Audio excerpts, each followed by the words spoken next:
वळत पुढच्या बातमीकडे। गोकुळ दूध संघाच्या निवडणुकीला आजपासून खऱ्या अर्थाने रंगत चढणार आहे।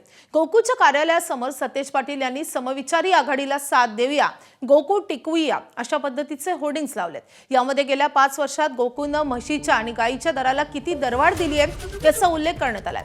ज्या ठिकाणी होर्डिंग्स लावण्यात आले त्याच मार्गावरून आज हसन मुश्रीफ यांच्या गटाचे ठराव सादर केले जाणार आहेत आणि त्यामुळे गेल्या निवडणुकीमध्ये एक दिलाने लढलेले हे दोन्ही नेते आता एकमेकांच्या विरोधात उभे ठाकणार आहेत। याचा आढावा घेतला आमचे प्रतिनिधी विजय केसरकर यांनी।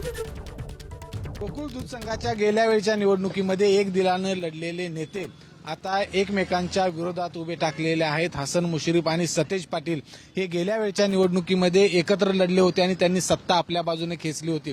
आता मात्र हे दोन्ही नेते वेगवेगळे लढत आहेत। हसन मुश्रीफ प्रकाश आंबेडकर हे महायुतीचं नेतृत्व करत आहेत, तर सतेज पाटील समविचारी आघाडीचं नेतृत्व करत आहेत आणि त्याच अनुषंगाने हे होर्डिंग्स लावलेले आहेत आणि या होर्डिंगवरती गेल्या 5 वर्षात गायीच्या दुधाला असेल, म्हशीच्या दुधाला असेल कशा पद्धतीने दरवाढ दिलेली आहे याचा उल्लेख केलेला आहे। त्याचबरोबर शाहू शेतकरी समविचारी आघाडीला साथ देऊया आणि गोकुळ टिकवूया अशा पद्धतीची साथ आहे ती सतेज पाटील यांच्या वतीने घालण्यात आलेली आहे। आज हसन मुश्रीफ यांच्या नेतृत्वाखाली ठराव आहे ते दाखल केले जाणार आहेत आणि त्याचवेळी गोकुळ कार्यालयाच्या बाहेर जे हे होर्डिंग्स आहे या होर्डिंगची चर्चा आहे ती सुरू झालेली आहे। त्यामुळे गेल्या निवडणुकीमध्ये हे एकत्र लढलेले नेते यावेळी मात्र गोकुळच्या निवडणुकीमध्ये पक्के वैरी दिसून येत आहेत।